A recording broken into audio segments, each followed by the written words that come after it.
Amigas y amigos, seguimos en estos cortos teológicos. Estamos en los domingos de Adviento, que son la espera o la esperanza de no del fin del mundo, sino de la finalidad del mundo, del sentido de esa existencia mundana. Un sentido que es la gracia, como dice Gaudium et Spes 24, ¿no? El número 24, el fin de todo ser humano es Dios mismo, ¿ya? El don gratuito de la vida de Dios, ¿no? Hoy, en esa misma línea, dentro del Adviento, celebramos el dogma llamado de la Inmaculada Concepción de María, ¿ya? Un dogma siempre es una explicitación de algo que está implícito en la Escritura, en la revelación, ¿no? Lo que Dios ha mostrado en eso que llamamos el canon bíblico, la revelación, cuando es explícito, está ahí ya, no hay que aclararlo, está claro. Pero cuando no está explícito, hay que ver qué hay ahí implícitamente que permita después, por la tradición posterior, llegar a la Iglesia a conclusiones dogmáticas. El dogma siempre es una conclusión que explicita lo que está implícito en la revelación. Si no está revelado, no puede ser dogmatizado. No se inventan los dogmas, no hay nueva revelación, sino que la única revelación terminada con la muerte del último apóstol, cuando hay algo que queda implícito, pero que la Iglesia descubre que era importante explicitarlo, entonces se llega a la conclusión dogmática, explicitación de lo que está implícito en la revelación. Ese es el primer tema, ¿no? Eso es lo que ocurrió con el dogma de la Inmaculada, ¿ya? Que se explicita, veremos a partir de qué punto estaba implícito en la Escritura, ¿no? Se explicita el año 1854, el 8 de diciembre, el Papa Pío IX, después de mucha consulta, llegó a la explicitación dogmática de la Inmaculada, ¿ya? En su bula llamada Ineffabilis Deus, ¿no? Si quieren leo el texto mismo de la bula. Dice: para honra de la santa e individua Trinidad, para gloria de la Virgen y Madre de Dios, para exaltación de la fe católica y aumento de la cristiana religión, con la autoridad de nuestro Señor Jesucristo, con la de los santos apóstoles Pedro y Pablo y con la nuestra, declaramos, afirmamos y definimos que ha sido revelada por Dios y por consiguiente que debe ser creída firme y constantemente por todos los fieles, la doctrina que sostiene que la Santísima Virgen María fue preservada inmune de toda mancha de culpa original en el primer instante de su concepción, por singular privilegio de Dios omnipotente, en atención a los méritos de Jesucristo, Salvador del género humano. Ya, una fórmula muy ampulosa, digamos, muy de cristiandad, digamos, pero bueno, ahí es como funcionó esa cristiandad de poder eclesiástico, ¿no? En la forma de hacerlo, ¿no? Un poco molesta hoy día en la simplicidad requerida de la Iglesia, ¿no? En todo caso, ahí se definió en 1854 y a partir de ahí se le dio mucha fuerza, digamos, mucha importancia, digamos, en todo el mundo católico, ¿no? Llegando a ser quizá la fiesta más importante mariológica del mundo católico a partir de entonces, ¿no? 4 años más tarde, en Francia, en Lourdes, se produjo la famosa, digamos, experiencia de la campesina Bernadette de Soubirous, que recibió esa experiencia que llaman la aparición de la Virgen de Lourdes, ¿no? Y en su 16 aparición, de las que tuvo, ¿no? Es cuando aparece con estas palabras en su boca la Virgen, tal como lo cuenta la Bernardita, ¿no? Yo soy la Inmaculada Concepción, ¿ya?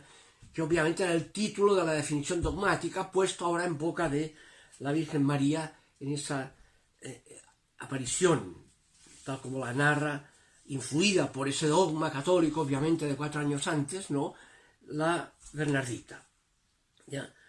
Ahora, veamos ahora este tema definido de esa forma y popularizado hay que destacar que Lourdes popularizó también un aspecto fundamental en el dogma, que es la misericordia, esa María misericordiosa, que genera que el acceso a ella y a las aguas que de ahí surgen, ¿no?, en Lourdes, ¿no?, los enfermos puedan curarse. Atiende misericordiosamente a las debilidades humanas de la enfermedad, lo cual le da una connotación muy evangélica, María, Madre de Misericordia, ¿no?, la aparición de Lourdes, ¿no?, vinculada a esa Inmaculada, por tanto, ¿no? Ahora, veamos 3 puntos respecto a este tema, ¿no? Primero, el fundamento bíblico. Después veremos el tema del pecado original y tercero, de qué nos salva el dogma de la Inmaculada.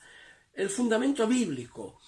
El fundamento bíblico más explícitamente teológico y más importante es el que aparece puesto en el Evangelio de Lucas en boca del ángel cuando le dice a María, le dice, llena de gracia, que charitomene, llena de gracia. Ese atributo, llena de gracia, que le dice, es la única vez que aparece en los Evangelios y en el Nuevo Testamento aplicado a una criatura, ¿no?, llena de gracia. El único paralelo que aparece en el Nuevo Testamento, en el Evangelio de Juan, en el prólogo, lo aplica al Verbo de Dios. El Verbo de Dios, el versículo 18, ¿no?, del primer capítulo, que es lleno de gracia y de verdad. Pleros o pleres charitos, lleno de gracia, forma de adjetivo y nombre, ¿no? El otro es en forma de participio verbal, que charitomene, María llena de gracia, el Verbo de Dios es lleno de gracia. Obviamente el Verbo de Dios que sea lleno de gracia, obvio, ¿no?, es verbo mismo de Dios, lleno de gracia.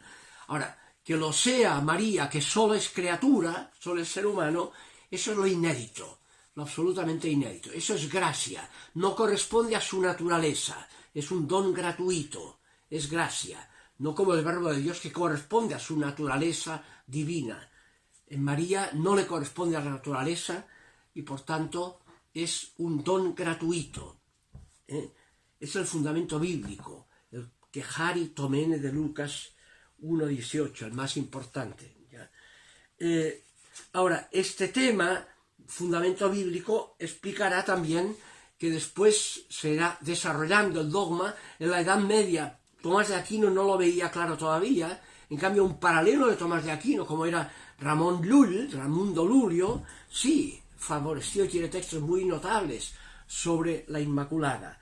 E incluso más tarde, en el siglo XVI, el reformador Lutero, el año 1527, 10 años después de iniciar la Reforma, que empezó en 1517, dice algo notable, Lutero, dice, es dulce y piadoso creer que la infusión del alma de María se efectuó sin pecado original, de modo que en la mismísima infusión de su alma, ella fue también purificada del pecado original y adornada con los dones de Dios, recibiendo un alma pura infundida por Dios, de modo que desde el primer momento que ella comenzó a vivir, fue libre de todo pecado. Texto de Lutero, ¿no? Y después dirá, ella es llena de gracia, proclamada ser enteramente sin pecado, algo excesivamente grande, para que la gracia de Dios la llenara con todo bien e hiciera que fuese libre de todo mal. Por tanto, lo asume el mismo reformador, 10 años después de haber empezado la Reforma, con este texto, con una categoría, digamos, esa infusión del alma en María, ¿no?, propia de la época, pero que aquí en el tema es que asume lo que hay, la verdad que constituye el significado de María Inmaculada, sin la mácula de pecado original. Veamos el segundo aspecto. Cuando hablamos de pecado original, ¿a qué nos referimos, no? Obviamente el ser humano, la tradición bíblica tiene muy claro que es de barro y la embarra, Adamá. Somos hechos de barro, fragilidad propia del barro, y la embarramos. Dirá el Salmo 51 en esa línea, yo nací en pecado, y en pecado me concibió mi madre. El autor. Romanos 5 San Pablo, elaborará este tema de haber nacido en pecado y estar en pecado, ser de barro y embarrarla, ¿no? Y dirá en el capítulo 5, versículo 12, así como por un solo hombre entró el pecado en el mundo y por el pecado la muerte, así la muerte alcanzó a todos los hombres por cuanto todos pecaron, ¿ya? En efecto, así como por la desobediencia de un solo hombre todos fueron constituidos pecadores, así también por la obediencia de uno solo todos serán constituidos justos, ¿ya? Y entonces vincula ese pecado original del ser humano primero, Adamá, ¿no?, con la muerte. Somos por naturaleza mortales, por lo mismo que somos frágiles pecadores. Nuestra fragilidad implica que es la nada nuestra última palabra por nuestra propia naturaleza, porque no somos Dios. Ahora, la dimensión pecadora de esa realidad antropológica, ¿dónde está? Está en la pretensión de que cuando emerge la conciencia, tiende a pretender el autosalvarse, ser como Dios sin serlo, que es lo que marca el Génesis con ese símbolo del acceso al árbol de la ciencia del bien y del mal. La tentación de la serpiente de comer del árbol de la ciencia del bien y del mal, pretendiendo, digamos, hacer derivar de la propia decisión los valores, en lugar de descubrir lo que nos es dado. Lo fundamental es recibido gratuitamente, no es el producto de nuestra eficiencia. Pretender que con nuestra eficiencia nos autosalvamos, es la torre de Babel que se derrumba y hace todos los males, y la muerte incluida. Somos frágiles y nuestra última palabra es la nada, ¿ya? No constituye nuestra naturaleza la supervivencia por naturaleza, sino que es la nada, ¿ya? Ese es el tema fuerte, el barro que la embarra. En esa línea, obviamente, en la antigüedad creían que el tema, el mito de Adán y Eva, se refería a una sola pareja cuya embarrada, Adamá, ¿no?, marca que todos los que nacen de esa pareja es como una especie de fallo genético que afecta a todos los que nacerán de esa pareja. La monogénesis, ¿no? Hoy día en la antropología está claro que no venimos de una sola pareja, que la cosa es más compleja y es un salto evolutivo plural, poligenésico, y por tanto no puede tomarse el pecado original como la herencia genética a partir de la misma pareja, de un solo hombre. Todos somos Adán y Eva, todos somos de barro y la embarramos. Es nuestra naturaleza la frágil, ¿ya? No la culpa de una primera pareja, sino que donde hay seres frágiles conscientes, hay barro, la embarramos, ¿no? Todos. Por eso, qué sé yo, un autor filósofo como Heidegger, en Ser y Tiempo, llamará la estructura antropológica del ser humano como una estructura de caída, Verfallenheit. Estamos en una situación de caída. En una nota Heidegger dice, yo soy filósofo, no teólogo, no estoy refiriéndome a pecado original, estoy describiendo la naturaleza humana. Y describe la naturaleza humana como estado de caída, Verfallenheit, ¿no? No somos lo que deberíamos, ¿no? Estamos en falso, estamos en una existencia inadecuada, que dice él, no auténtica, ¿ya? Es el concepto de caída. En la misma línea, y influido un poco por la filosofía heideggeriana, el gran teólogo Karl Rahner dirá, por ejemplo, lo siguiente: obtenemos el saber, la experiencia y el sentido de lo que es el pecado original, lo obtenemos en primer lugar desde una interpretación religiosa existencial de nuestra propia situación, desde nosotros mismos, no desde la primera pareja. La experiencia de uno mismo nos muestra lo que en realidad significa la verdad del carácter originario, frágil, pecador. Pecado original verificado antropológicamente en la propia conciencia de cada uno. Es un dato antropológico. Heidegger, Rahner, y cada uno se lo sabe, ¿ya? Es en esa línea que se ubica el tema fuerte de la Inmaculada, ¿no? María es liberada de esa dimensión originaria pecadora. no le corresponde a esa naturaleza, es un don gratuito para ella. Esa realidad que es el verbo de Dios lleno de gracia, por naturaleza divina, María lo recibe por don gratuito sin que corresponda a su naturaleza. Por tanto, es una excepción, ¿ya? Eso a lo que alude esa experiencia, el tema de que en el Magnificat, en el himno que Lucas desarrolla en boca de María en su visita a la prima Isabel, dirá: mi espíritu, dice el texto, mi espíritu se regocija en Dios mi Salvador, dice María, porque ha mirado la bajeza de su sierva. Tapeinos. Tapeinos significa bajeza, de la palabra tapé, que significa alfombra, que se pisa y se embarra, o para evitar el barro que traes de fuera, pisas la alfombra, que está ahí, bajo los pies, ¿no?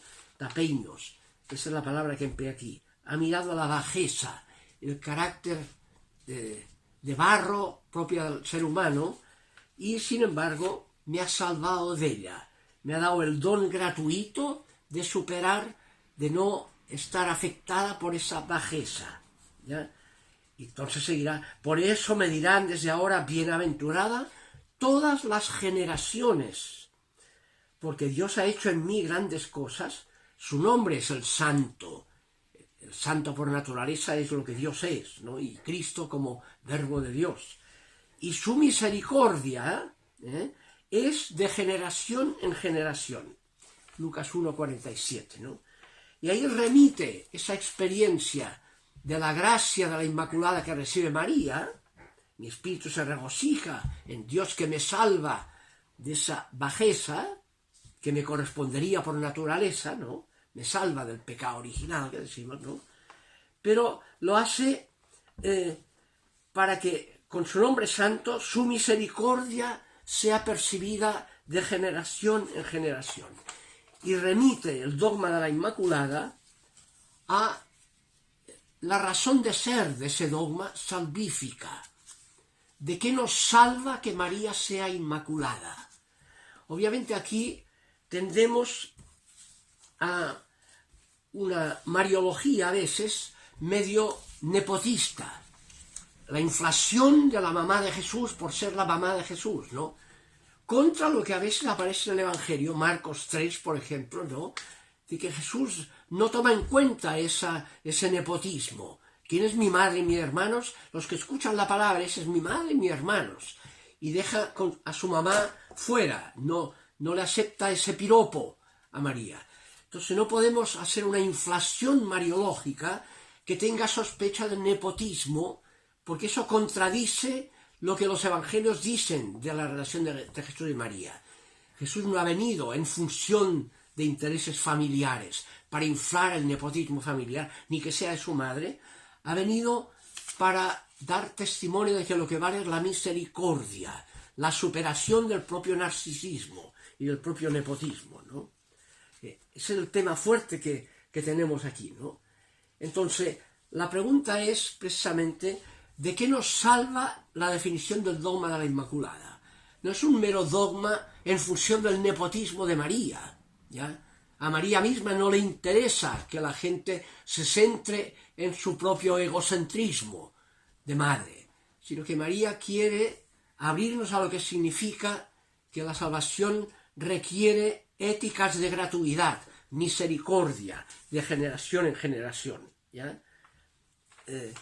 Y ese es fíjense que en las lecturas que hace del libro del Génesis, este tema del pecado original, aparece ahí en el Génesis capítulo 3, ¿no? Ese texto en que Jesús le dice a la serpiente: pondré enemistad entre tú y la mujer, y entre tu linaje, barro, y el suyo. Ella te pisará la cabeza, mientras que tú le morderás el calcañal. Tentarás, le morderás el calcañal, pero ella te pisará la cabeza. Así como Hebreos dice de Jesús: probado en todo, o tentado en todo, dice el texto, tentado en todo, igual que nosotros, pero no pecó, le mordía el calcañal, pero le aplastó la cabeza. Por don gratuito, María Inmaculada es tentada en todo, le muerde el calcañal, le morderá el calcañal, pero ella le aplastará la cabeza. No pecará, tendrá el don de ser inmaculada.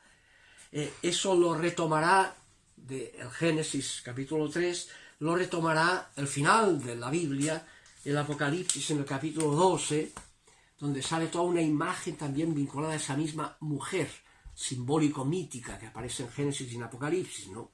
Capítulo 12, una gran señal apareció en el cielo, una mujer vestida del sol, con la luna bajo sus pies y una corona de 2 estrellas sobre su cabeza. El nuevo Israel, ¿no? María, ¿no? Está encinta y grita con los dolores de parto y con el tormento de dar a luz. Pero apareció otra señal en el cielo, un gran dragón rojo, etcétera, la serpiente, ¿no? Y entonces seguirá, al final del capítulo 12, dice, la mujer entonces dio a luz un hijo varón, el que ha de regir a todas las naciones con cetro de hierro, y su hijo fue arrebatado hasta Dios y hasta su trono. Fue salvado de Dios, porque es el Inmaculado, no pecó y fue liberado, ascendió al cielo. Y la mujer huyó al desierto, donde tiene un lugar preparado por Dios para ser allí alimentada 1270 días, números simbólicos, ¿no? Cuando el dragón vio que había sido arrojado a la tierra, él persiguió a la mujer, le mordió el calcañal, ¿no?, que había dado a luz al hijo varón, pero se le dieron a la mujer las 2 alas del águila grande para poder volar al desierto, a su lugar, lejos del dragón, donde tiene que ser alimentada un tiempo y medio, y entonces el dragón vomitó de sus fauces como un río de agua detrás de la mujer para arrastrarla con su corriente. Pero la tierra vino en auxilio de la mujer, abrió la tierra su boca y tragó el río vomitado de las fauces del dragón. Y Dios salvó, evitó, hizo que no cayera en tentación, le dio la gratuidad de la Inmaculada a esa mujer. Y no se la pudo el dragón, que marca, porque después dice, entonces el despechado dragón contra la mujer se fue a hacer la guerra al resto de sus hijos, los que guardan los mandamientos de Dios, etc. Los que seguimos, digamos, siendo tentados y cayendo en la tentación a menudo, con la raíz pecadora originaria, ¿no? María es liberada de eso, es liberada, ¿ya?, por don gratuito. Ahora, ese don gratuito de María tiene un valor escatológico. Es decir, siendo de María, nos revela que el designio gratuito de Dios, de ser inmaculados, de formar parte de la santidad propia y exclusiva de Dios, de ser integrados en el Santo de Dios, su Hijo, el Verbo de Dios encarnado, eso que en Dios, obviamente por ser Dios el Verbo, es obvio que es el Santo de Dios, pero el tema es si eso resultará en nosotros, en seres humanos, que somos de la tierra, somos de barro y la embarramos. Pues bien, en María eso ha resultado. Es decir, y por tanto ha resultado, tenemos el anticipo en María del don de ser todos liberados de la corrupción, del mal, del pecado. Por tanto, en María, el don de la Inmaculada es escatológico también, ¿no? Vemos en María que el don, el designio eterno de Dios de participar todos en la vida eterna de Dios, en su santidad eterna, es un don que ha sido eficiente, que se ha producido el resultado. Y en María se nos anticipa lo que es un don para todas las generaciones. Es el anticipo del carácter inmaculado de toda la humanidad, sin ninguna excepción. ¿Ya? Fíjense que en esa línea hay una relación entre el dogma de la Inmaculada como anticipo del designio gratuito de todos participar en la santidad propia de Dios, y el significado del bautismo. El bautismo que llamamos con un signo por medio del cual se nos libera del pecado original, es decir, se nos aplica lo que significa la Inmaculada.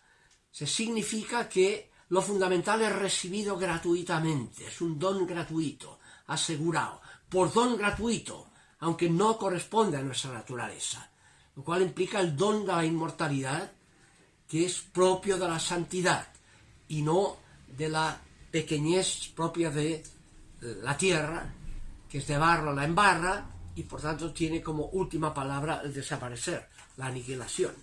El don gratuito de la Inmaculada implica el don de la inmortalidad. Y eso es muy importante hoy día.